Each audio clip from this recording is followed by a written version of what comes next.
Yesus lahir di Bethlehem secara geografis. Bethlehem itu masuk wilayah suku Yehuda. Ingat ya, waktu Kanaan ditaklukkan, kan suku-suku Israel itu dibagi-bagi tanah oleh Yosua. Semua dapat, yang tidak dapat cuma suku Lewi. Karena suku Lewi harus melayani, maka tidak dapat tanah. Kalau suku Lewi tidak dapat tanah, tidak bisa bercocok tanam. Kalau tidak bisa bercocok tanam, makan dari mana? Ya kan ada persepuluhan 11 suku. Maka 11 suku wajib kasih persepuluhan. Masuk rumah Tuhan supaya bisa menghidupi suku Lewi. Ya, tapi 11 suku yang lain dapat tanah. Dan saudara-saudara, Bethlehem itu masuk wilayah suku Yehuda.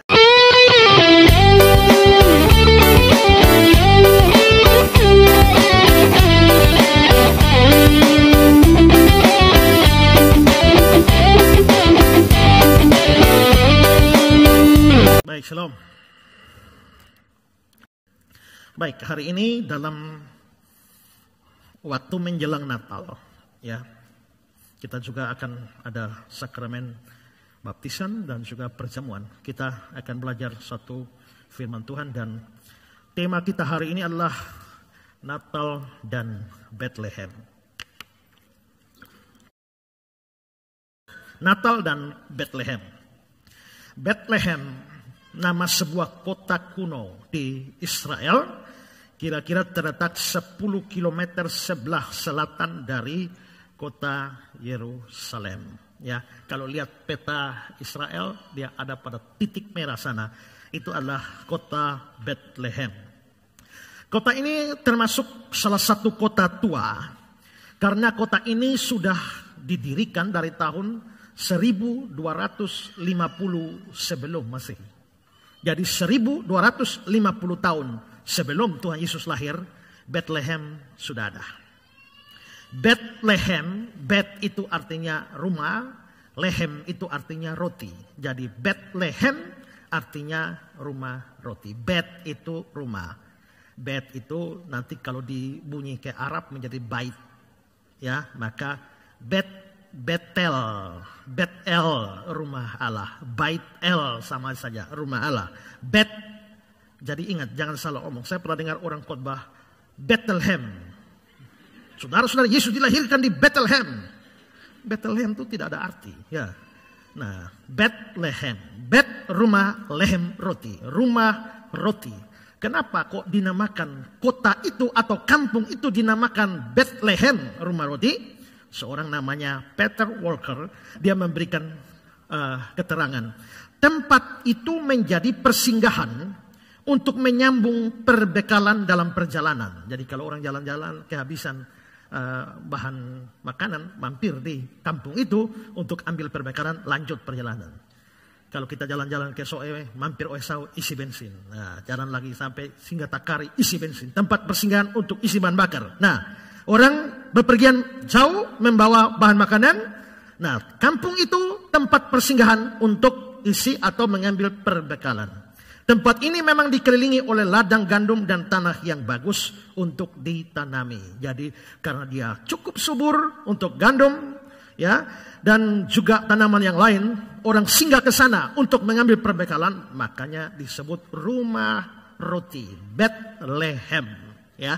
Nah, kota ini seringkali disebut dalam perjanjian lama dalam hubungan dengan tokoh-tokoh Alkitab penting. Misalnya, itu dihubungkan dengan Rahel, ya. Dalam Kejadian 35 ayat yang ke-19, demikianlah Rahel mati, lalu ia dikuburkan di sisi jalan ke Efrata, yaitu Bethlehem. Ini juga dikaitkan dengan Ruth, seorang perempuan Moab yang nanti kawin dengan Boas dan menjadi nenek moyangnya Tuhan Yesus. Rut 1:19, dan berjalanlah keduanya sampai mereka tiba di Bethlehem. Ketika mereka masuk Bethlehem, gembarlah seluruh kota itu karena mereka, karena Naomi maupun juga Rut ini. Lalu yang juga terkenal karena Bethlehem dikaitkan dengan Raja Daud. Karena Raja Daud orang Bethlehem. 1 Samuel 17 ayat 12. Daud adalah anak seorang dari Efrata, dari Bethlehem Yehuda yang bernama Isai, dan seterusnya. Jadi, saudara, Nama Bethlehem dihubungkan dengan Rahel, dihubungkan dengan Ruth, dihubungkan juga dengan Raja Daud. Tapi sekalipun begitu, Bethlehem lebih dikenal karena Yesus Kristus Tuhan kita lahir di sana pada saat Natal yang pertama. Yesus lahir di Bethlehem, di mana persisnya tidak diketahui secara pasti. Ya, karena Yesus lahir di palungan, Yesus katanya dibaringkan di palungan, maka orang berpikir kalau palungan itu mestinya di kandang, ya, tempat makannya hewan, dan karena itu ada muncul anggapan Yesus dilahirkan di kandang. Benarkah? Tidak pasti juga. Ya. Justin Martyr, seorang bapak gereja, mengatakan Yesus dilahirkan di sebuah gua di Bethlehem. Kenapa bisa gua? Juga ada keterangan dari Barclay bahwa memang kalaupun Yesus lahir di kandang, jangan membayangkan kandangnya seperti kandang di Timor ini atau di Indonesia ini yang kita buat dari kayu, ya. Tidak. Di sana itu gua-gua itu dijadikan menjadi kandang-kandang binatang. Jadi kalau benar dikatakan Yesus lahir di kandang, bisa benar. Tapi kalau kandang itu adalah sebuah gua, maka boleh juga dianggap Yesus lahir dalam sebuah gua di Bethlehem. Dan anggapan itu lalu akhirnya gua itu secara tradisi dipercaya sebagai tempat kelahiran Yesus. Maka pada zaman Raja Hadrian, ya, mereka lalu membangun sebuah gereja di atas, ya, tempat itu yang sekarang terkenal sebagai Nativity Church, ya. Ini Nativity Church di Bethlehem. Bethlehem sekarang tidak masuk wilayah Israel, tapi menjadi daerah kekuasaan Palestina, ya, bukan Israel, ya. Nah, jadi dulunya wilayah Israel, tapi sekarang masuk wilayah Palestina. Nativity Church itu pun hanya tradisi bahwa Yesus dilahirkan di sana yang ada gereja sekarang. Tapi pandangan yang lain mengatakan tidak, Yesus tidak lahir di situ. Yesus lahir di satu tempat yang namanya Migdal Eder. Migdal Eder itu artinya menara kawanan domba. Ya. Nah, mengapa sampai menganggap bahwa Yesus lahir di Migdal Eder? Dalam zaman yang makin kemudian, banyak orang beralih pemikirannya. Daripada membayangkan atau menduga Yesus lahirnya di kandang atau lahirnya di gua, mulai banyak pemikiran bahwa sepertinya lebih kuat untuk menganggap bahwa Yesus dilahirkan di Migdal Eder ini. Kenapa sampai ada anggapan bahwa Yesus lahir di Migdal Eder? Itu bukti pembuktian dan penjelasan lebih panjang. Tapi saya tidak sedang bermaksud menjelaskan hal itu. Jadi cukuplah informasi bahwa saudara bahwa ada pandangan Yesus dilahirkan di Migdal Eder. Kalau yang penasaran dengan Migdal Eder, ingin dapat penjelasan saya lebih jauh, boleh ikut saya ke Israel. Ya, nah ini saya akan pimpin tur ke Israel pada tanggal 22 Juni dan 3 Juli. Nah, akan singgah Bethlehem dan Migdal Eder. Jadi yang kepengen mendapat penjelasan, ikut saya. Ya, nanti saya jelaskan panjang lebar di sana. Tapi sebenarnya tidak terlalu penting. Di mana Yesus lahir, nggak terlalu masalah. Bahkan persoalan tanggal, di mana kapan Yesus lahir pun nggak terlalu masalah. Yang penting adalah dia sudah lahir bagi kita. Dan fakta dia lahir di dalam dunia tidak disangkal oleh sejarah manapun, bahkan oleh sejarawan-sejarawan non-Kristen sekalipun. Mereka biarpun secara negatif, mereka secara implisit mengatakan bahwa memang pernah ada orang nama Yesus lahir di Bethlehem. Nah, Yesus dilahirkan atau Natal yang pertama terjadi di Bethlehem. Ini sesuai dengan nubuatan Nabi Mika. Mika 5 ayat 1. Tetapi engkau hai Bethlehem Efrata, hai yang terkecil di antara kaum-kaum Yehuda, daripadamu akan bangkit bagiku seorang yang akan memerintah Israel, yang permulaannya sudah sejak purbakala, sejak dahulu kala. Mika melayani kira-kira 750 tahun sebelum Masehi. Kira-kira setara dengan Yesaya.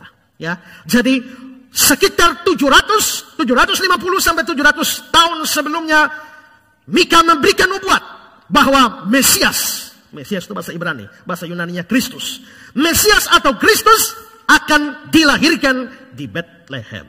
Dan saudara-saudara, nubuatan Mika ini diketahui oleh orang Yahudi secara umum. Itulah sebabnya pada saat orang Majus dari timur, bukan timur, ya, orang Majus dari timur, kemungkinan itu dari wilayah Mesopotamia, kira-kira wilayah Iran atau Irak. Jadi orang Majus itu dari sana, ya. Dari timur mencari Yesus atau mencari raja yang baru lahir, Herodes panggil. Kalau dia cari Mesias yang baru lahir, raja baru lahir, di mana informasinya? Herodes kumpul para ahli Taurat, Dewan Sanhedrin, minta keterangan di mana Mesias akan dilahirkan. Lalu para ahli Taurat memberi jawab dengan mengutip nubuatan Mika. Matius 2:5-6. Mereka berkata kepadanya, kepada Herodes, ahli-ahli Taurat ini, di Bethlehem di tanah Yudea, karena demikianlah ada tertulis dalam kitab Nabi, dan engkau Bethlehem tanah Yehuda. Ya, demikianlah ada tertulis dalam kitab Nabi, berarti Nabi Mika maksudnya. Engkau Bethlehem tanah Yehuda, engkau sekali-kali bukan yang terkecil di antara mereka yang memerintah Yehuda, karena daripadamu akan bangkit seorang pemimpin yang akan menggembalakan umatku Israel. Jadi Mika memberikan nubuatannya dalam kitab Mika. Para ahli Taurat mengutip Mika dan dicatat oleh Matius. Sehingga nubuatan tentang Yesus lahir di Bethlehem itu di dua tempat.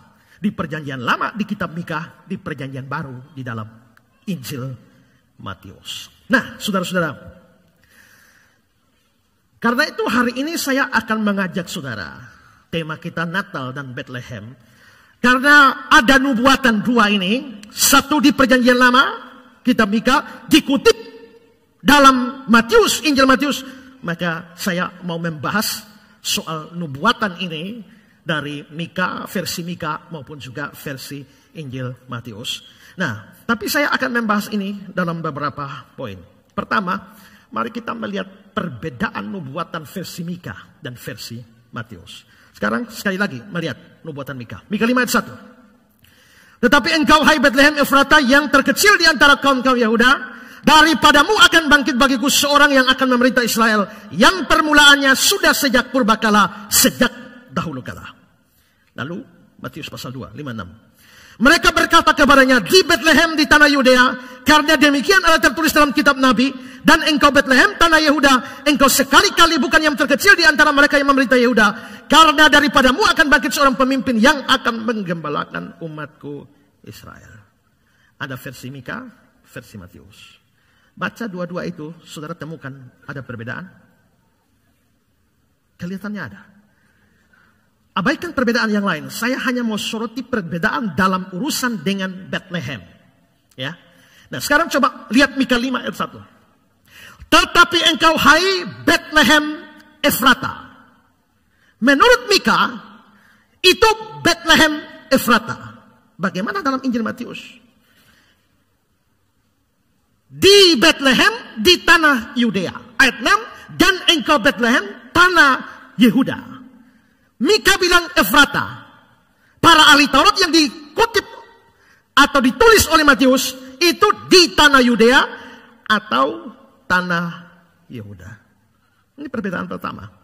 Perbedaan kedua, saudara, perhatikan Mika 5:1. Hai Bethlehem Efrata, hai yang terkecil di antara kaum Yehuda.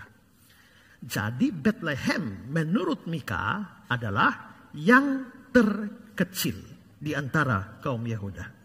Matius 2:6. Bethlehem tanah Yehuda, engkau sekali-kali bukanlah yang terkecil. Mika bilang yang terkecil. Dalam Matius bukan sekali-kali yang terkecil. Berarti ada perbedaan. Satu bilang terkecil, satu bilang tidak terkecil. Satu bilang Bethlehem Efrata, satu bilang Bethlehem Yehuda. Nah, bagaimana menjelaskan perbedaan-perbedaan ini? Ini yang mau saya jelaskan. Tapi saudara, sebelum saya menjelaskan itu, satu hal yang perlu kita ketahui.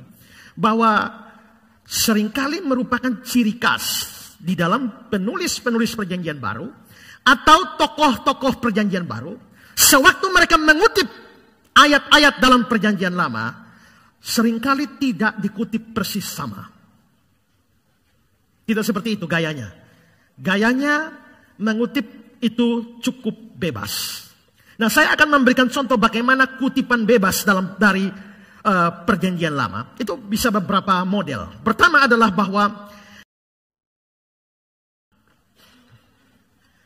kalimat-kalimat tertentu dari 2 atau lebih ayat digabungkan menjadi satu, tapi dikatakan ada tertulis. Jadi di Perjanjian Lama ada ayat di sana, lalu ada ayat di sana. Nah, penulis Perjanjian Baru, dia ambil yang dari sana sedikit, ambil dari sana sedikit, dia gabung. Lalu dia pakai kata-kata sebab ada tertulis. Padahal tertulisnya tidak di satu tempat di Perjanjian Lama. Satu di sana, diambil, digabung jadi satu ayat di dalam Perjanjian Baru. Itu salah satu ciri pengutipan ayat-ayat Perjanjian Lama. Saya kasih contoh. Matius 21 ayat 13. Dan berkata kepada mereka, ini Yesus ya, Yesus ngomong pada mereka, ada tertulis, rumahku akan disebut rumah doa, tapi kamu menjadikannya sarang penyamun. Yesus berkata ada tertulis, berarti Yesus sedang ngutip Perjanjian Lama. Tertulisnya bilang apa? Rumahku akan disebut rumah doa, tapi kamu menjadikan sarang penyamun. Saudara cari sampai bengkok di Perjanjian Lama, tidak ketemu kalimat lengkap seperti ini. Rumahku akan disebut rumah doa, tapi kamu menjadikan sarang penyamun. Tidak ada kalimat itu. Nah, terus dari mana? Nah, untuk menyebut kalimat lengkapnya, rumahku akan disebut rumah doa, tapi kamu menjadikan sarang penyamun. Tuhan Yesus rupanya mengutip dari 2 ayat Perjanjian Lama yang dia satukan. Sekarang coba lihat Yesaya 56 ayat 7.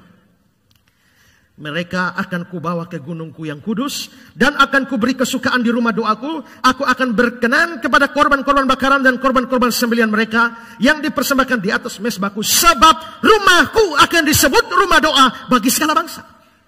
Jadi di Yesaya 56 ayat 7, rumahku akan disebut rumah doa. Tidak ada sarang penyamun di situ. Terus ini urusan sarang penyamun Yesus ambil dari mana?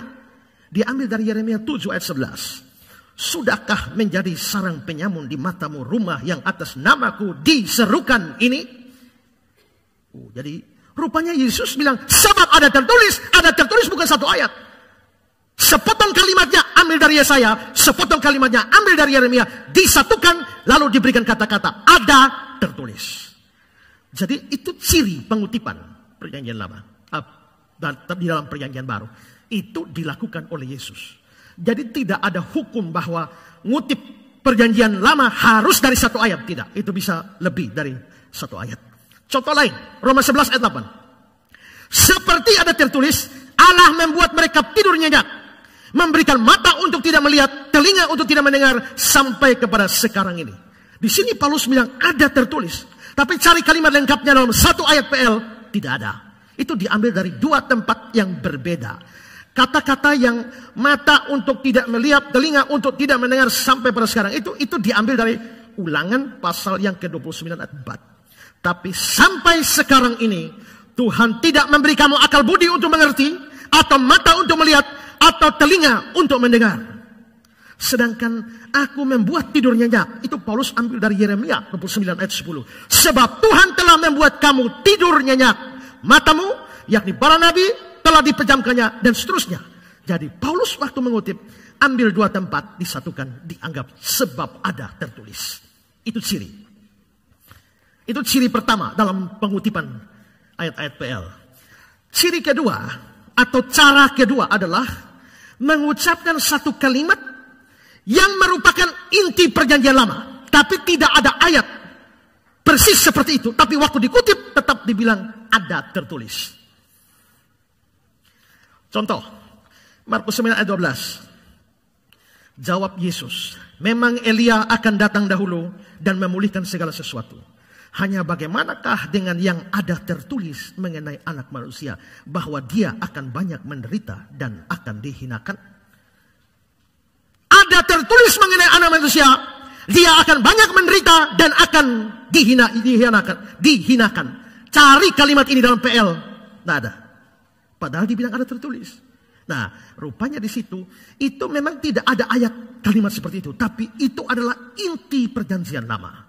Inti perjanjian lama tentang Mesias adalah bahwa Mesias akan menderita dan akan dihina sedemikian rupa. Inti itu diambil, dikutip, tapi dikasih tambahan, ada tertulis. Itu cara kedua. Cara ketiga adalah menambahkan kata tertentu yang tidak ada dalam ayat perjanjian lama.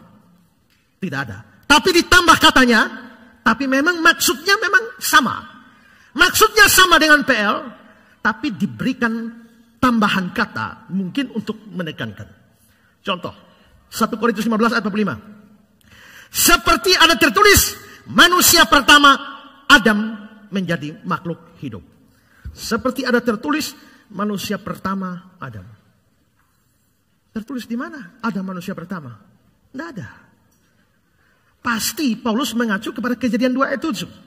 Ketika itulah Tuhan Allah membentuk manusia itu dari debu tanah, menghembuskan nafas hidup ke dalam hidungnya. Demikian manusia itu menjadi makhluk yang hidup. Manusia itu menjadi makhluk hidup. Tidak bilang manusia pertama. Tapi waktu Paulus mengutipnya, dia lalu menambah manusia pertama Adam. Di ayat asli tidak ada kata pertama. Tapi memang betul Adam manusia pertama. Karena itu waktu mengutip Paulus menambahkan kata pertama. Tapi tidak mengubah arti ayat PL. Itu sering terjadi. Contoh lain Yesus lakukan sendiri. Saudara, Yesus waktu berhadapan dengan iblis. Dia bilang begini waktu dia dicobai. Ayat Matius 4 ayat 10. Maka berkatalah Yesus kepadanya, enyahlah iblis sebab ada tertulis. Engkau harus menyembah Tuhan Allahmu dan hanya kepada Dia sajalah engkau berbakti. Engkau harus menyembah Tuhan Allahmu dan hanya kepada Dia. Ini Yesus kutip dari mana? Dari Ulangan 6 ayat 13. Ulangan 6 ayat 13. Engkau harus takut akan Tuhan Allahmu. Kepada Dia haruslah engkau beribadah. Tidak ada kata hanya. Tapi Tuhan Yesus menambahkan kata hanya di sana. Jadi bisa tambahan kata. Ya. Lalu saudara, yang ciri keempat atau cara keempat. Menambahkan kata tertentu yang tidak ada dalam ayat PL itu. Tapi kata itu diambil dari ayat lain. Masukkan di dalam kutipan itu. Contoh.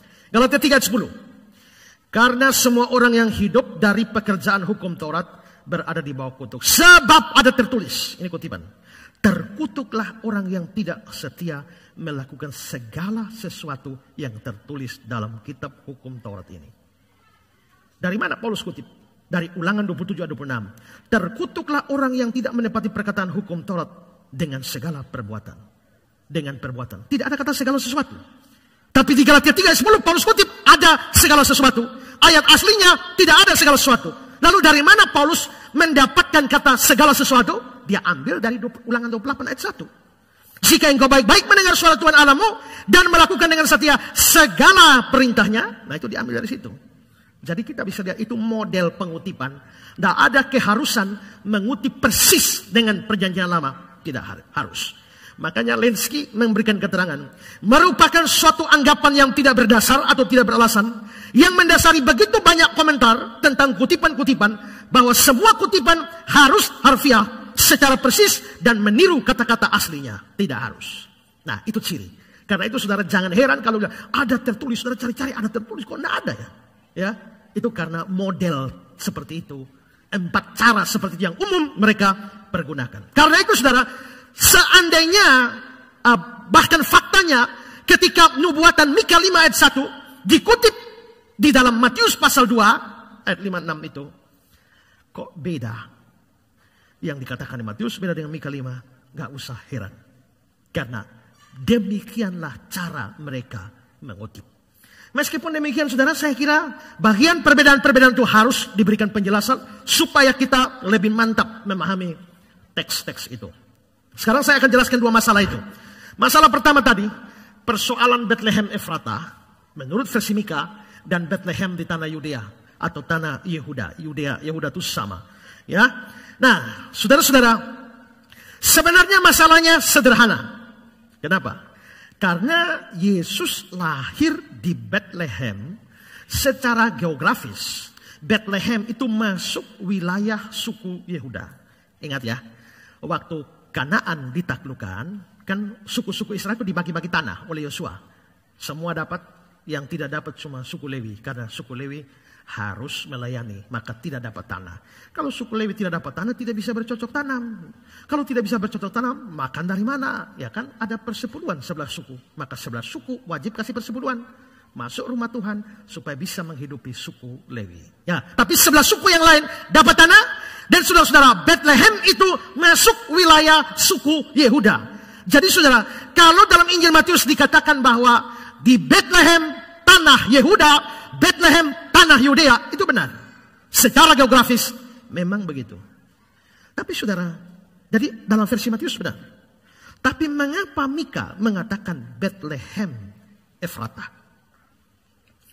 Mika mengatakan Bethlehem Efrata supaya orang tidak salah sangka, salah duga. Kenapa bisa salah sangka, salah duga? Karena Bethlehem ada 2. Sekian lama yang kita tahu Bethlehem cuma 1. Tapi sebenarnya Bethlehem ada 2. Satu Bethlehem itu masuk wilayah Yehuda. Tapi ada Bethlehem yang lain yang sebenarnya masuk wilayah suku Sebulon. Sekarang perhatikan Yosua 19, 10-16. Ini pembagian wilayah oleh Yosua.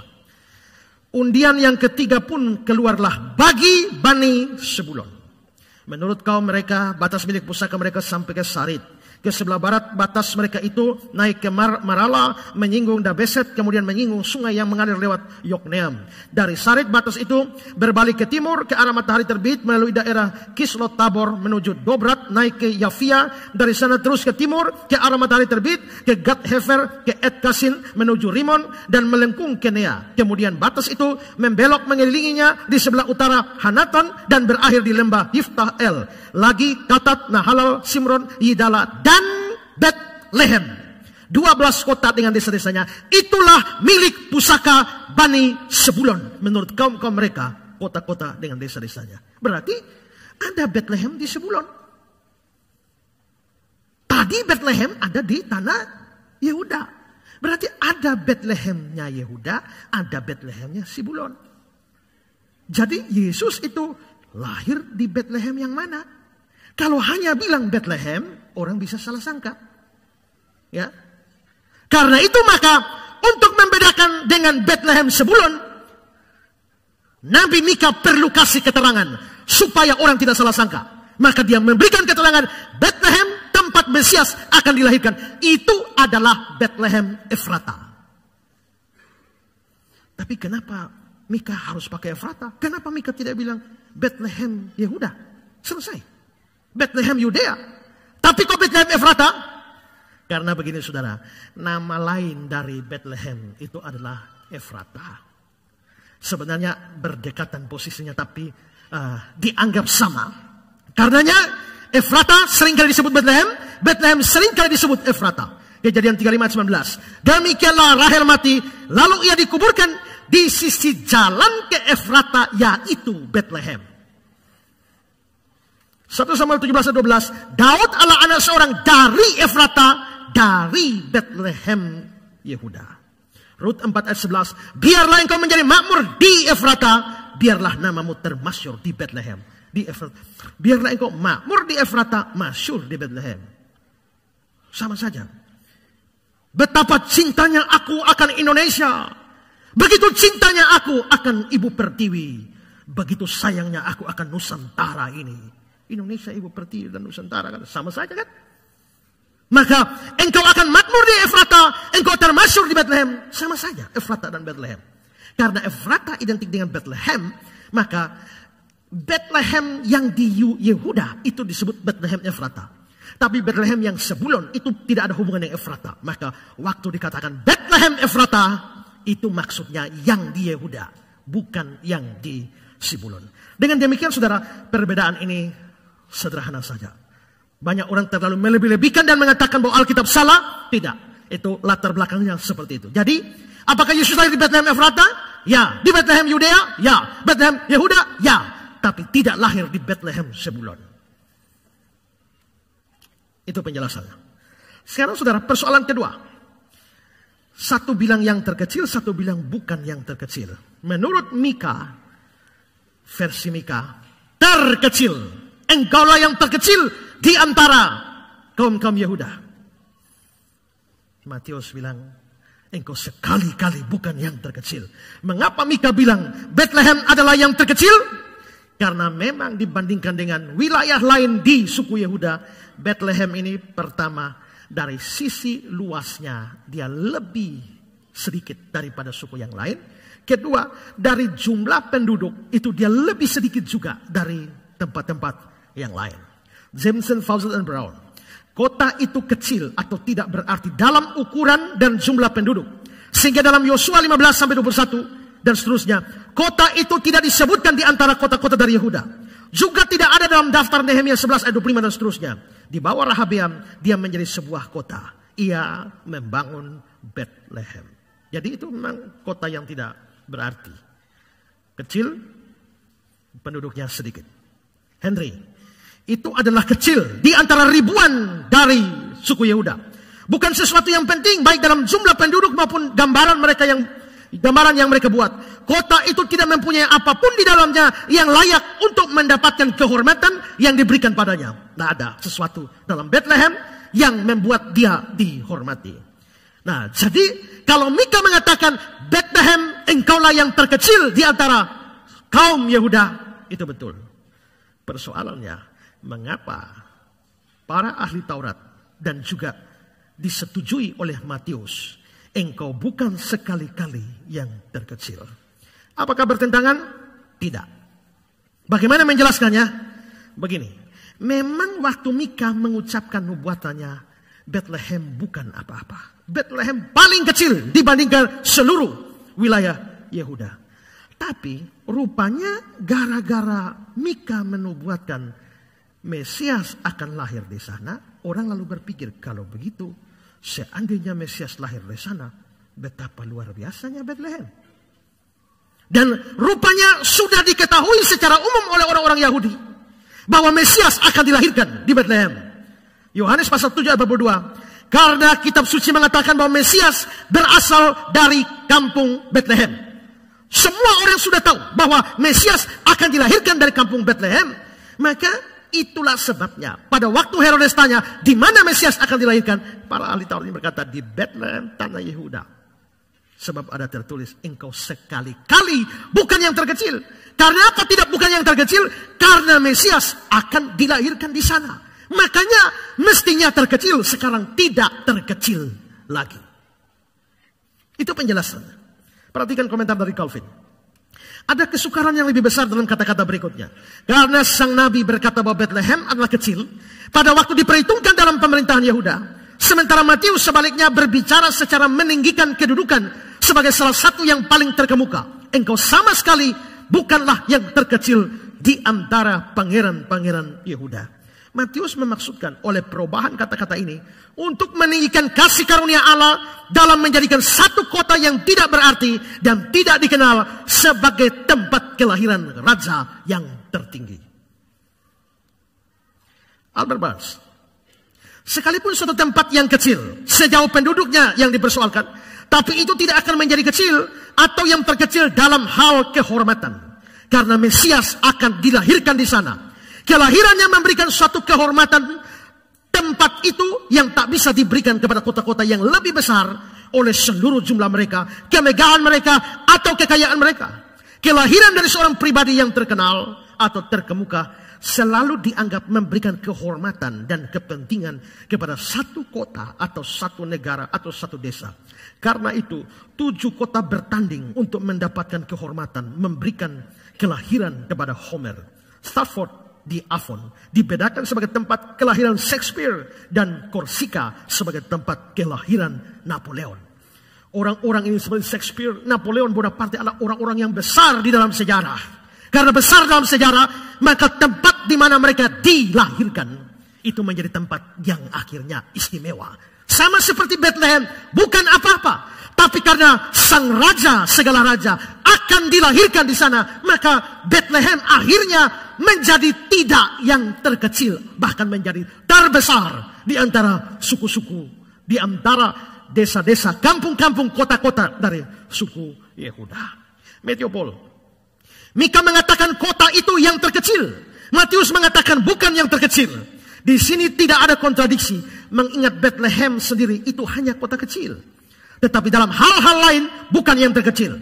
Sang Nabi menyebutnya yang terkecil berkenaan dengan keadaannya pada zamannya. Sang penginjil, maksudnya Matius, menyebut bukan yang terkecil berkenaan dengan keadaannya pada saat itu. Keadaannya dibesarkan oleh kelahiran Kristus. Jadi Bethlehem kecil itu dibesarkan oleh kelahiran Kristus. Dan itu benar. Sampai hari ini, seluruh dunia mengenal Bethlehem semata-mata karena Kristus dilahirkan di sana. Tidak banyak orang tahu Rahel dikuburkan di sana. Hanya sedikit orang yang tahu bahwa Ruth, nenek moyang Yesus, ada di sana. Tidak cukup banyak orang tahu bahwa Daud itu dari Bethlehem. Tapi hampir seluruh orang di dunia tahu Yesus lahir di Bethlehem. Maka Bethlehem mendapatkan kebesarannya karena Kristus dilahirkan di sana. Apalagi setiap kali kita merayakan Natal, lagu-lagu yang berkumandang ada Bethlehem di sana. Hai mari berhimpun dan bersukaria, turut semua ke Bethlehem. Ya, kota mungil Bethlehem, dan seterusnya. Ada Bethlehem di sana. Coba saudara bayangkan, dari kota-kota kuno, berapa banyak kota yang dijadikan atau namanya muncul di dalam lagu? Nyaris ada. Kalau ada pun sedikit, tidak sama dengan Bethlehem. Berarti Bethlehem memang mendapatkan kebesarannya karena Kristus. Knox Chamberlain, antara Mika menulis nubuat itu dan pengutipannya oleh Matius, ada kelahiran raja dari keturunan Daud. Karena kedatangannya, Bethlehem telah berhenti menjadi yang paling tidak berarti di antara kaum-kaum Yahuda. Sebaliknya, sekarang dia menjadi yang terbesar. Henry, Kristus memberikan kehormatan kepada tempat kelahirannya dan bukannya mendapat kehormatan dari tempat kelahirannya. Jadi, kalau Yesus lahir di Bethlehem, yang untung Bethlehem, bukan Yesus. Saya tadi malam pikir kalau saya lahir di Los Angeles, mungkin saya mendapatkan keuntungan. Tapi ternyata bukan di Los Angeles. Coba Kupang, bayangin masih Kupang, Udik lagi. Sampai Udik lagi. Ya. Sama seperti itu. Bethlehem terkecil. Dan Yesuslah yang membesarkan Bethlehem. Dan bukan Bethlehem yang membesarkan Kristus. Sekalipun engkau kecil, tapi ini akan membuat engkau besar. Dan sebagaimana Santo Matius membacanya, engkau bukanlah yang terkecil di antara pangeran-pangeran Yehuda, tapi karena hal ini adalah sungguh-sungguh terhormat di atas yang lain. Geneva Study Bible. Sekalipun engkau adalah kota yang terkecil, tapi engkau akan menjadi sangat termasyhur dan terkemuka melalui kelahiran dari Mesias yang akan dilahirkan di dalam engkau.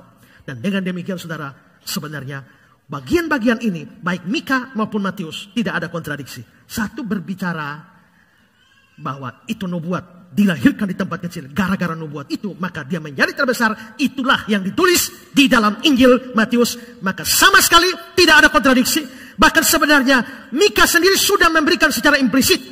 Mika 5 ayat 1 dikatakan bahwa memang engkau yang terkecil, tapi mengapa kalau engkau terkecil, daripadamu akan bangkit seorang yang memerintah Israel, maka engkau menjadi besar.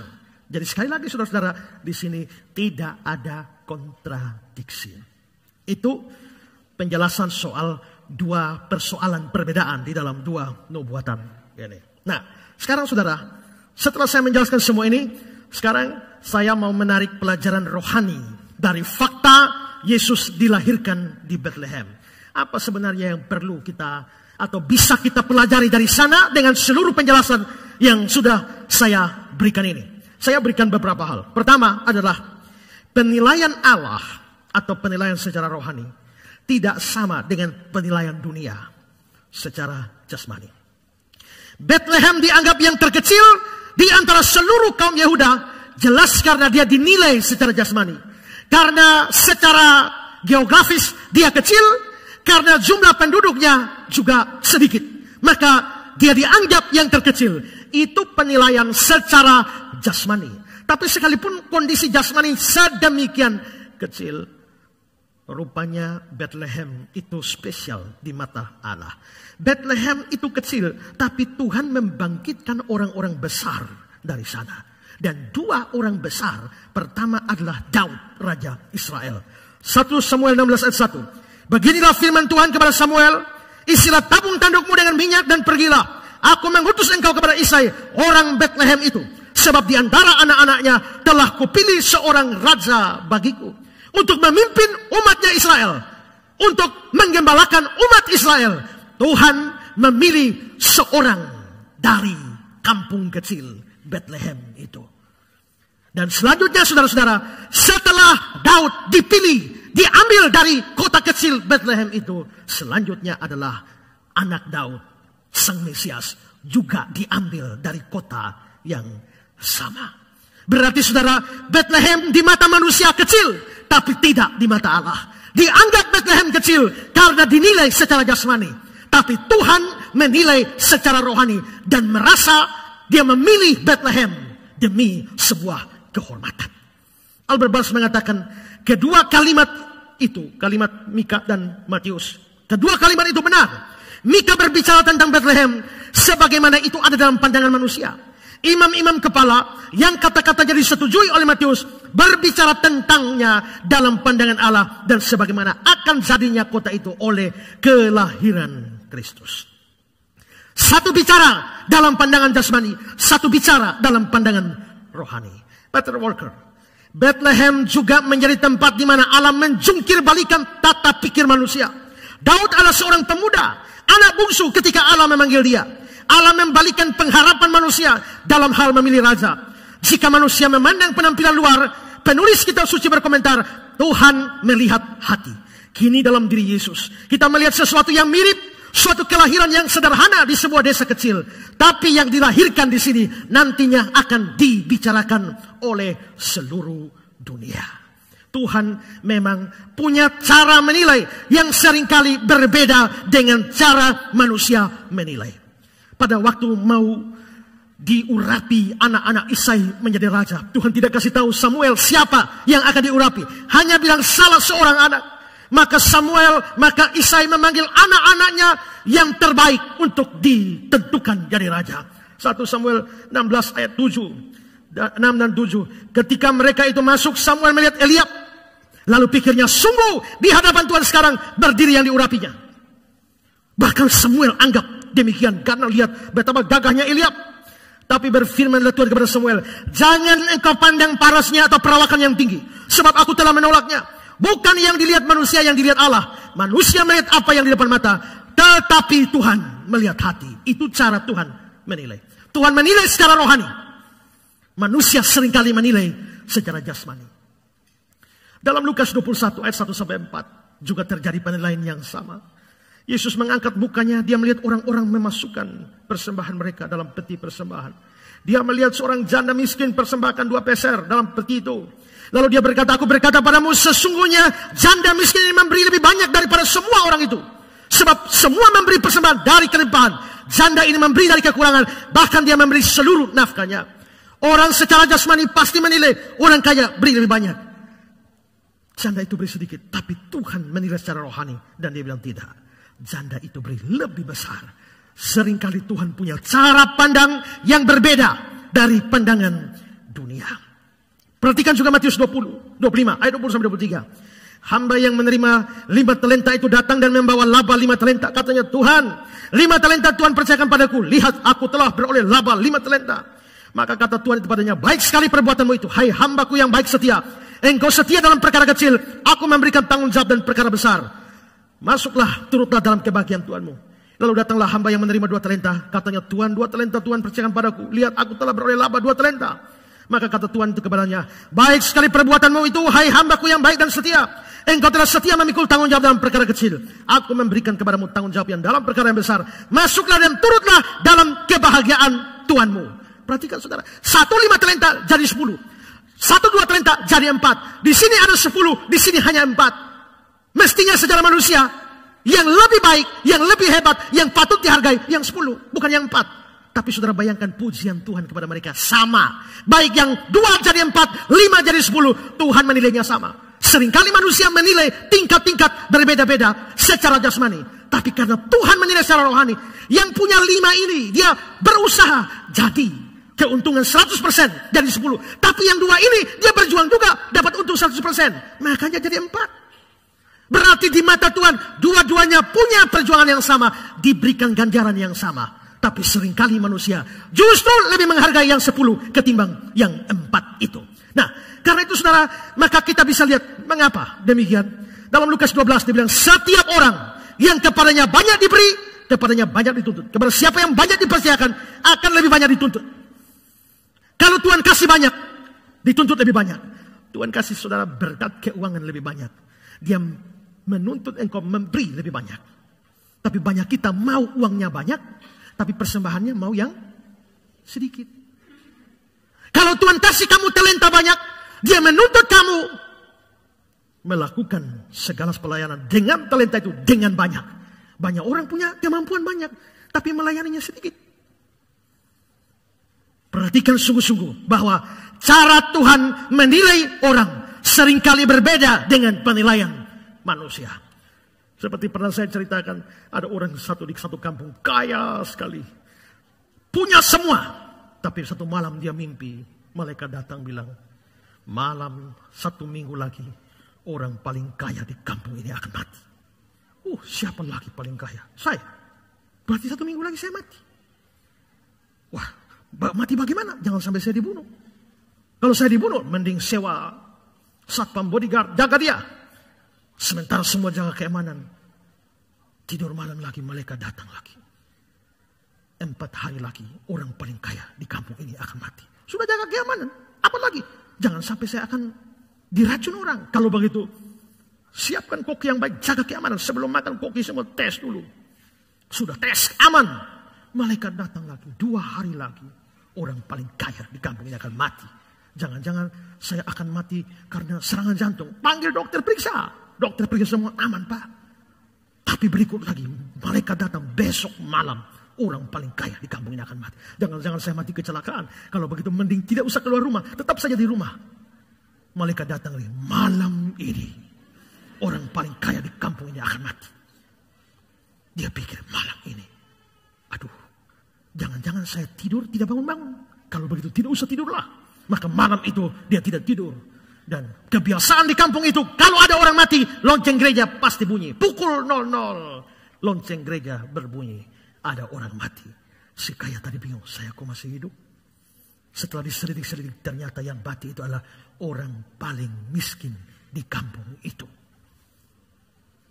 Dia tanya malaikat, kenapa? Bilang orang paling kaya di kampung ini mati. Kok saya tidak mati?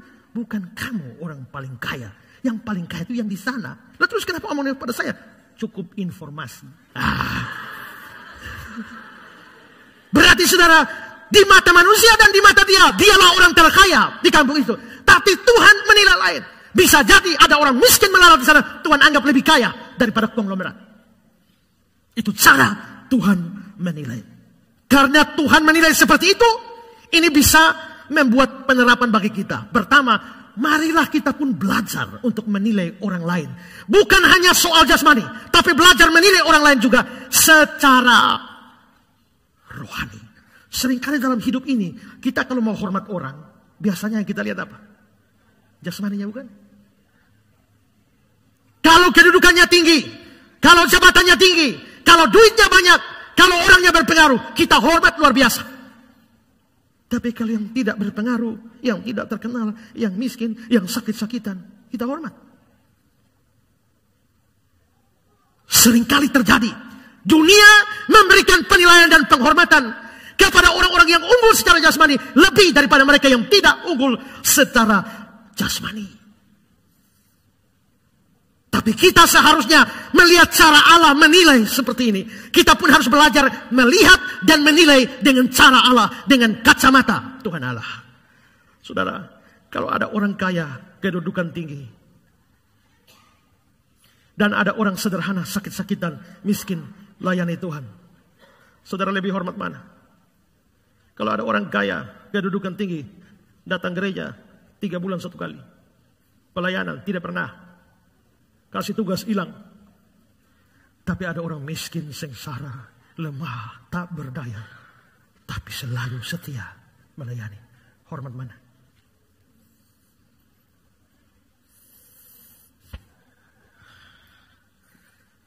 Pada waktu Paulus di penjara, orang-orang Filipi kirim Epafras bantu Paulus di penjara. Epafras orang Filipi bantu Paulus. Epafras dengan setia melayani. Tapi ternyata Epafras sakit, hampir mati. Akhirnya Paulus kasihan. Waktu jemaat Filipi dengar Epafras sakit hampir mati, jemaat Filipi sedih sekali. Paulus tidak mau jemaat Filipi sedih. Begitu Epafras dengar jemaat Filipi sedih karena dia sakit, dia sedih. Jadi di situ ada banyak orang sedih. Ya, orang Filipi sedih karena Epafras sakit.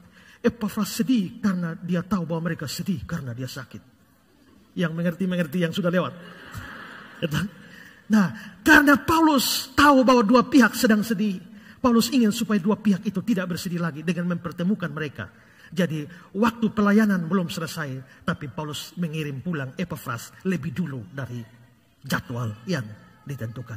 Tapi waktu dia kirim pulang Epafras, ada pesan yang diberikan, yang dititipkan oleh kepada jemaat Filipi. Sekarang Filipi 2, 25-30. Sementara itu kuanggap perlu mengirimkan Epafroditus kepadamu, yaitu saudaraku dan teman sekerjaku serta teman seperjuanganku.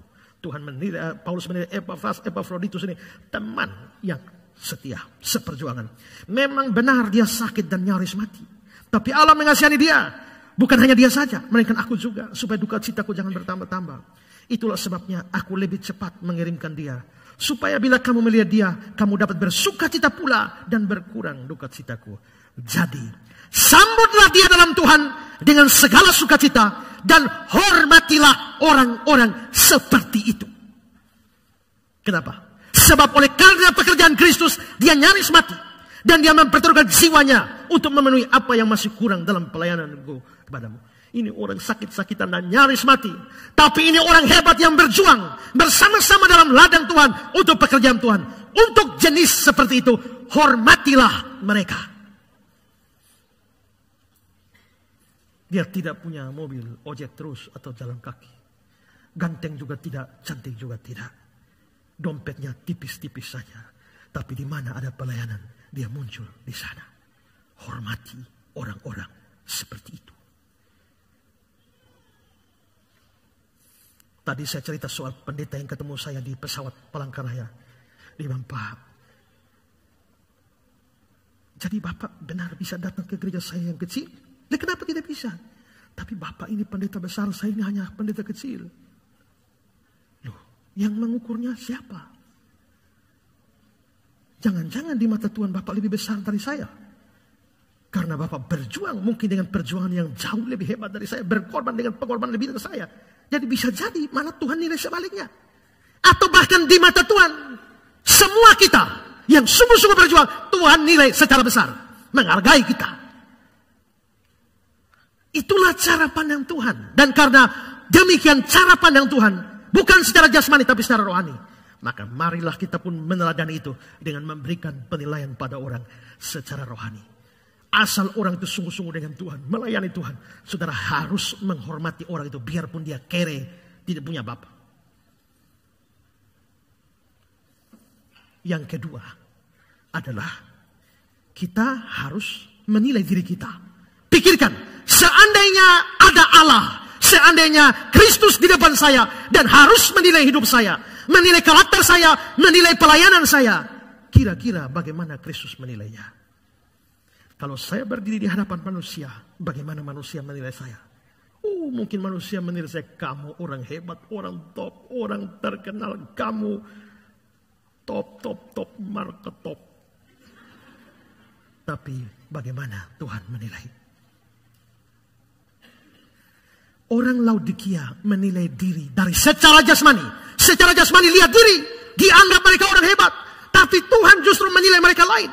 Wahyu pasal 3:17. Karena engkau berkata, aku kaya, aku telah memperkayakan diriku, aku tidak kekurangan apa-apa. Itu penilaian mereka. Bagaimana penilaian Tuhan? Dan engkau tidak tahu bahwa engkau melarat, malang, miskin, buta, dan telanjang. Orang bisa pikir dia kaya, hebat. Tapi Tuhan nilai dia miskin, melarat, buta, telanjang. Kenapa bisa begitu? Tuhan menilai secara rohani. Karena itu saudara, lebih utamakan bagaimana Tuhan menilai saudara daripada manusia menilai saudara. Kalau saudara sudah lakukan segala sesuatu dengan benar, dan orang masih saja tetap ribut dan tidak peduli, abaikan mereka. Yang penting saudara ada di jalan yang benar, tabrak. Yang penting Tuhan menilai saudara, bukan manusia menilai. Kemarin di Medan, orang-orang yang mengundang saya ke Medan ini, ada 2 orang. Sebenarnya, tokoh-tokoh utamanya dua namanya Edi. Jadi kita menyebutnya Edi 1, Edi 2. Tapi mereka juga adalah orang-orang yang sangat karib dengan Pak Budi Asali. Yang sangat care. Sehingga memang Pak Budi sendiri bilang bahwa dia sedikit sahabat saja. Kalau ada sahabat yang dia boleh sebut 3 orang, yaitu Esra dan duo Edi. Cuma itu saja. Lalu pada waktu kami bercakap-cakap bercerita tentang Pak Budi Asali, saya mengeluarkan pernyataan. Kalau Pak Budi mati, gimana gerejanya? Lalu Edi yang satu ini bilang begini, Pak. Saya punya pandangan lain. Saya tidak peduli kalau Pak Budi mati gereja itu tutup. Menurut saya, Tuhan bukan memberikan Pak Budi untuk gereja itu. Tapi Tuhan memberikan gereja itu untuk Pak Budi. Saudara ngerti? Jadi sebenarnya bukan karena demi gereja ini Tuhan kasih Pak Budi melayani di sana. Tidak. Tapi demi Pak Budinya Tuhan kasih gereja ini. Maksudnya demi Pak Budi apa?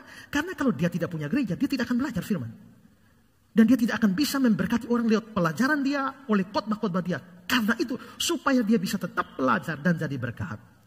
Kalau dia nganggur, dia tidak akan. Maka Tuhan kasih gereja itu.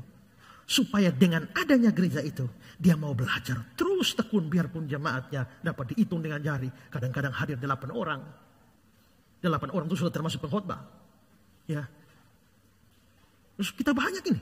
Saya kalau 8 orang mungkin saya sudah putus asa. Ya. Saya untuk 8 orang, siapkan khotbah yang terbaik untuk 8 orang. Aduh, rasanya susah.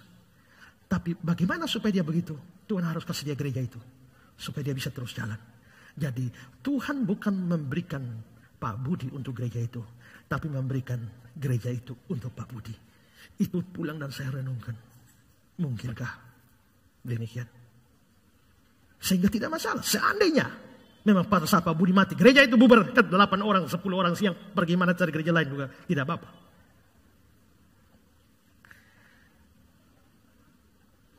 Tapi persoalannya, ada gereja yang kecil, tapi di mata Tuhan itu sangat berharga. Tapi ada begitu banyak gereja yang besar, kaya raya. Tapi bagaimana Tuhan menilai mereka? Jangan-jangan Tuhan menilai, engkau tidak tahu engkau melarat, malang, miskin, buta, dan telanjang. Maka hal yang sama perlu kita pikir, seandainya Tuhan menilai saya, bagaimana penilaiannya? Itulah cara Tuhan menilai. Manusia menilai Bethlehem bukan apa-apa. Tapi Tuhan, bagi Tuhan, dia istimewa. Dan Daud, anak Daud, dilahirkan di sana. Daud untuk memberkati Israel. Anak Daud untuk memberkati dunia.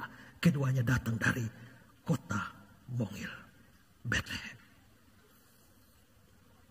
Kedua, pelajaran yang kedua. Allah sering memilih yang kecil atau yang tidak berarti untuk meniadakan atau mengaburkan atau mempermalukan yang besar atau yang berarti. Bukankah Allah lebih memilih Daud si bungsu yang masih muda, sederhana itu, dan bukan kakak-kakaknya yang hebat dan punya banyak pengalaman? Bukankah Allah memilih Daud anak ingusan itu untuk menghabisi Goliat dan bukan pahlawan-pahlawannya Saul? Bukankah Yesus juga memilih murid-murid yang sederhana dari kalangan nelayan Galilea yang berpendidikan rendah atau bahkan mungkin tidak berpendidikan? Pada waktu Petrus dan Yohanes berkhotbah setelah Yesus naik ke surga, orang-orang heran dalam Kisah 4 ayat 13. Ketika sidang itu melihat keberanian Petrus dan Yohanes dan mengetahui bahwa keduanya orang biasa yang tidak terpelajar, heranlah mereka. Keduanya orang tidak terpelajar, tapi Tuhan pilih mereka. Dan akhirnya menggemparkan dunia, memenuhi dunia dengan Injil oleh 12 orang yang bukan siapa-siapa. Demikianlah cara Allah bekerja. Dia bisa memilih orang kecil yang tak berarti di mata dunia untuk mempermalukan yang besar, yang pintar, yang berhikmat di mata dunia ini. Paulus berkata dalam 1 Korintus 1 ayat 18-20. Sebab pemberitaan tentang salib memang adalah kebodohan bagi mereka yang akan binasa. Tapi bagi yang diselamatkan, pemberitaan itu adalah kekuatan Allah. Karena ada tertulis, aku akan membinasakan hikmat orang-orang berhikmat, dan kearifan orang-orang bijak akan kulenyapkan. Di manakah orang yang berhikmat? Di manakah ahli Taurat? Di manakah pembantah dari dunia ini? Bukankah Allah telah membuat hikmat dunia ini menjadi kebodohan? Ayat 25-29. Sebab yang bodoh dari Allah lebih besar hikmatnya daripada manusia. Yang lemah dari Allah lebih kuat daripada manusia. Ingat saja saudara-saudara, bagaimana keadaan kamu ketika kamu dipanggil. Menurut ukuran manusia tidak banyak orang yang bijak. Tidak banyak orang berpengaruh. Tidak banyak orang yang terpandang. Tapi apa yang bodoh bagi dunia, dipilih Allah untuk memalukan orang-orang berhikmat. Apa yang lemah bagi dunia, dipilih Allah untuk memalukan orang kuat. Apa yang tidak terpandang dan hina bagi dunia, dipilih Allah. Bahkan apa yang tidak berarti, dipilih Allah meniadakan apa yang berarti. Supaya jangan ada seorang manusia pun yang memegahkan diri di hadapan Allah. Itu cara Allah. Maka jangan heran orang-orang biasa, orang-orang lemah, orang-orang kecil bisa memberkati dunia melalui Allah yang memakai mereka. Jameson, Fawcett dan Brown. Allah memilih hal-hal kecil dari dunia untuk memudarkan kemuliaan dari hal-hal dunia yang terbesar. Keadaan yang rendah dari garis keturunan Daud pada waktu Mesias dilahirkan juga ditunjukkan secara implisit di sini. Karena ini cara Allah, saudara. Maka perhatikan, kalau saudara bukan orang pandai, kalau saudara bukan orang terpandang, kalau saudara tidak punya banyak karunia, jangan anggap Tuhan tidak bisa pakai saudara. Jangan anggap bahwa Tuhan hanya mau pakai orang pintar. Memang orang pintar bisa dipakai Tuhan, seperti Paulus, seorang yang belajar mati-matian, seorang yang bahkan dosen di sekolah teologi Tyrannus, seorang yang belajar filsafat, belajar hukum dan filsafat di bawah Gamaliel. Orang pintar sekali Paulus, dipakai Tuhan. Tapi di sisi lain, Tuhan juga pakai orang-orang seperti Petrus, Yohanes yang hanya tiap hari urusan dengan ikan. Tapi di tangan Tuhan Yesus, mereka dipilih dan diubahkan dan jadi berkat bagi dunia. Asal saudara menyerahkan diri dipakai oleh Tuhan, dia bisa pakai saudara. Karena sebenarnya yang berperanan penting bukan kita yang dipakai, tapi dia yang memakai. Itu intinya. Saudara,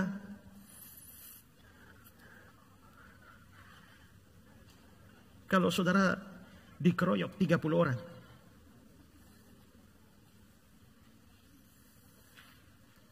bagaimana? Ya, senjata saya kasih saja. Lawan 30 atau 50 orang. Kayu 2 pakai rantai itu apa namanya? Toya. Kasih toya itu. Silakan kamu lawan 50 orang. Bisa menang. Saudara bisa bonyok ya. Tapi bagaimana kalau senjata itu, toya itu di tangan Bruce Lee? Maju sudah 50 orang. Habis semua. Kalau begitu sebenarnya, kenapa toya di tanganmu, kamu yang bonyok? Tapi toya di tangan Bruce Lee, lawan yang bonyok. Berarti persoalan bukan toyanya.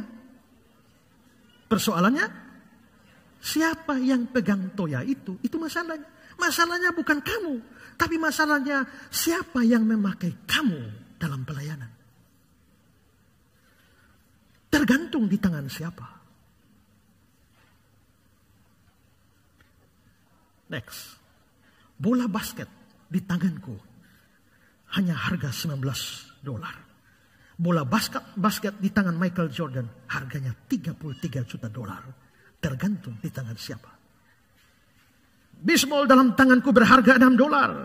Bisbol di tangan Mark McGwire berharga $19 juta. Tergantung di tangan siapa. Raket tenis tak ada gunanya dalam tanganku. Raket tenis di tangan Venus Williams menghasilkan kemenangan dan kejuaraan dunia. Tergantung di tangan siapa. Tongkat dalam tanganku menghalau binatang buas. Tongkat di tangan Musa membelah lautan luas. Tergantung di tangan siapa. Katapel di tanganku merupakan mainan anak-anak. Katapel di tangan Daud merupakan senjata dahsyat menumbangkan Goliat. Tergantung di tangan siapa. 5 roti dan 2 ikan dalam tanganku menjadi beberapa potong roti isi. 5 roti dan 2 ikan di tangan Yesus memberi makan ribuan orang. Tergantung di tangan siapa. Paku-paku dalam tanganku menghasilkan sangkar burung. Paku-paku dalam tangan Yesus Kristus menghasilkan keselamatan bagi segenap umat manusia. Tergantung di tangan siapa. Karena itu saudara, saya sepertinya orang tidak cukup hebat untuk bisa dipakai oleh Tuhan. Suara pas-pasan, mental kerupuk atau karopok. Main musik apalagi. Saya hanya bisa urusan anak-anak, latihan mereka nyanyi sambil bikin lucu-lucu supaya anak-anak senang.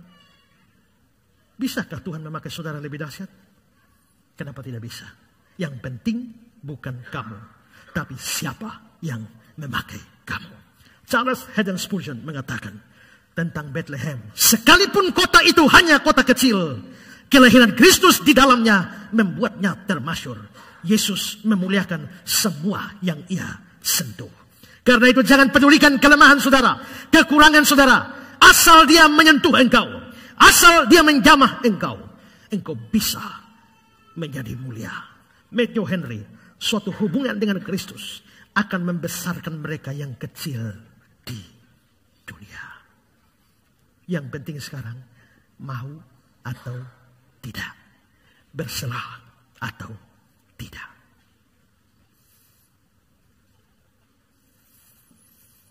Sekarang ketiga,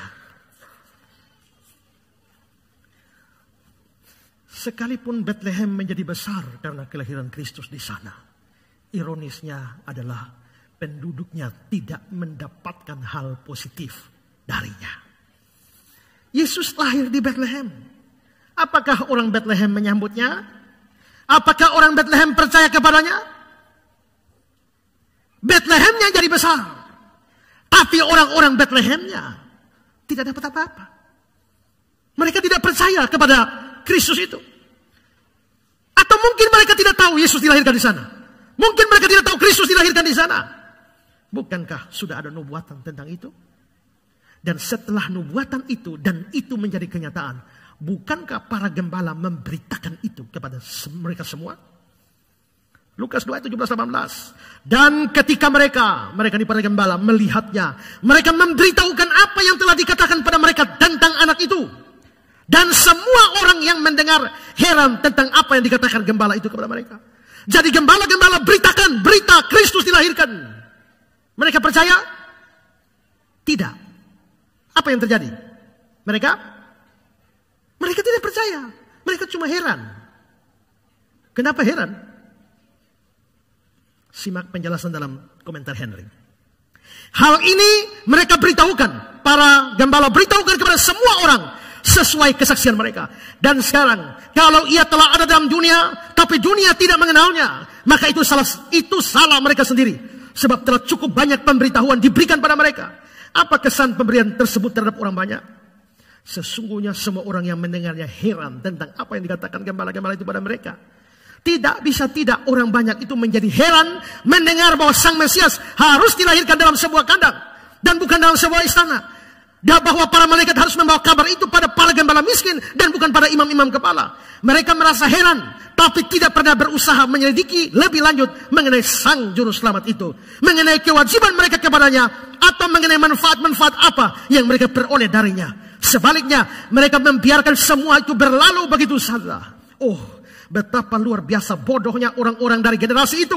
Sungguh pantas memang bila hal-hal yang perlu bagi damai sejahtera mereka disembunyikan dari mata mereka, ketika dengan sengaja mereka sendiri menutup mata terhadap hal-hal itu. Para gembala beritakan Kristus dilahirkan. Bukannya percaya, cukup heran. Coba kalau heran habis itu cari tahu, cari Kristus. Heran dan berakhir pada heran. Selesai di situ. Karena itu saudara, boleh dianggap bahwa orang-orang Bethlehem tidak percaya pada Kristus yang adalah Mesias sudah dilahirkan. Mereka mungkin tidak percaya bahwa nubuatan Nabi Mika sudah tergenapi di kampung mereka. Bethlehem terkecil, tapi gara-gara Kristus dilahirkan, Bethlehemnya jadi besar. Bethlehemnya jadi besar. Orang-orang Bethlehemnya tidak dapat apa-apa. Kalau saja tidak dapat apa-apa, itu masih baiklah. Atau masih kurang jelek. Lebih jelek lagi adalah mereka bukan saja tidak mendapatkan yang baik, mereka malah dapat yang buruk. Yang buruk itu apa? Perhatikan kata-kata Calvin. Sekalipun Bethlehem menerima kehormatan yang menyolok ini, itu tidak ada gunanya bagi penduduknya, tapi membawa mereka kepada suatu penghancuran yang lebih berat. Karena di sana suatu penerimaan yang tidak layak diberikan kepada Sang Penebus. Ketika bayi Kristus dilahirkan, mereka cuma heran dan tidak percaya. Acuh tak acuh. 2 tahun kemudian, melalui informasi dari orang Majus mencari raja baru lahir, sampailah berita itu di tangan Herodes yang kejam. Demi membasmi Yesus, sang raja itu, Herodes suruh cari. Begitu cari tidak dapat, Herodes kasih perintah. Matius 2 ayat 16. Ketika Herodes tahu bahwa dia telah diperdayakan oleh orang-orang Majus itu, dia sangat marah. Lalu dia menyuruh membunuh semua anak di Bethlehem dan sekitarnya, yaitu anak-anak yang berumur 2 tahun ke bawah, sesuai waktu yang dapat diketahui dari orang-orang Majus itu. Kenapa suruh bunuh anak-anak di bawah 2 tahun? Karena orang Majus datang belakangan. Setelah dengar keterangan, Herodes timbang-timbang, kapan kalian lihat bintang itu? Oh, di sini. Oh, berarti kira-kira 2 tahun. Berarti orang Majus waktu datang cari Yesus, bukan waktu Yesus lahir, tapi Yesus kira-kira sudah umur 2 tahun. Kalau gembala datang pas lahir, orang Majus datang sudah 2 tahun. Kalau bikin drama, tidak boleh kasih ketemu orang Majus dan gembala. Itu lain. Itulah sebabnya gembala cari Yesus ketemunya di kandang. Tapi orang Majus ketemu Yesus tidak di kandang lagi, tapi di rumah. Baca baik-baik itu di cerita orang Majus itu. Mereka mendapati rumah itu dan anak itu di dalamnya. Jadi saudara-saudara, orang-orang Bethlehem yang acuh tak acuh dengan kelahiran bayi Kristus. Bethlehemnya besar, tapi mereka tidak dapat manfaat positif. Yang negatif terjadi pada mereka gara-gara bayi Kristus yang dilahirkan itu di kampung mereka. Kampung mereka dapat musibah, dibunuh oleh Herodes anak-anaknya. Demikianlah Kristus sudah datang dalam Natal itu. Kedatangan Kristus membawa manfaat positif dan mulia bagi dunia yang percaya kepadanya. Tetapi setiap ketidakpercayaan kepada Dia akan berakhir dengan duka cita, penderitaan, dan kebinasaan. Ingat, waktu Yesus bertemu dengan Simeon memberikan nubuatan tentang Yesus. Simeon mengatakan dalam Lukas 2:34, sesungguhnya anak ini ditentukan untuk menjatuhkan dan membangkitkan banyak orang Israel. Anak ini, bayi Yesus ini ditentukan, dia akan menjatuhkan banyak orang dan dia akan membangkitkan banyak orang dari Israel. Apa artinya dia membangkitkan dan menjatuhkan? Di dalam Alkitab Today's English Version dikatakan bahwa by God for the destruction and salvation of many in Israel. Akan menjatuhkan artinya adalah membinasakan, sedangkan membangkitkan itu artinya salvation, menyelamatkan. Bahwa melalui Yesus akan ada banyak orang Israel diselamatkan, tapi melalui Yesus akan banyak orang Israel dibinasakan. Mengapa banyak Israel diselamatkan? Karena percaya Yesus. Kenapa banyak Israel akan dibinasakan? Karena tidak percaya Yesus. Maka kehadiran Yesus dalam dunia ini ada manfaat positifnya, tapi itu hanya berlaku bagi yang percaya. Sedangkan yang tidak percaya, tidak ada manfaat apa-apa. Bahkan itu akan bermanfaat buruk, karena setiap ketidakpercayaan akan berakhir dengan kebinasaan. Karena itu saudara-saudara, kita mau merayakan Natal sekali lagi. Tapi apakah kehadiran Kristus dalam Natal itu membawa manfaat bagimu atau tidak? Tergantung kamu percaya Dia atau tidak. Kalau kamu buka hatimu menyambut Dia sebagai Kristus Tuhan, kehadirannya di dunia bermanfaat bagimu, bahkan tembus sampai kekekalan. Tapi kalau kamu tidak percaya Dia, kamu akan mengalami nasib bahkan lebih buruk dari penduduk-penduduk Bethlehem dengan binasa di dalam neraka. Mau pilih yang mana? Dibangkitkan atau dijatuhkan? Diselamatkan atau dibinasakan? Wycliffe Bible Commentary. Orang-orang yang percaya kepadanya mencapai ketinggian-ketinggian yang baru. Orang-orang yang menolaknya terjerumus ke dalam keputusasaan yang lebih gelap. Karena itu saudara, pastikan merayakan Natal tahun ini, saudara dalam hati yang sudah mempunyai Kristus sebagai juru selamat, menyambut Dia sebagai juru selamat dan Tuhan, penebus dari setiap dosa-dosamu. Tanpa itu, kamu sama seperti penduduk Bethlehem. Tapi dengan menyambut dia, kamu akan seperti kota Bethlehem yang terkecil, tapi tidak akan menjadi yang terkecil lagi. Tuhan memberkati saudara.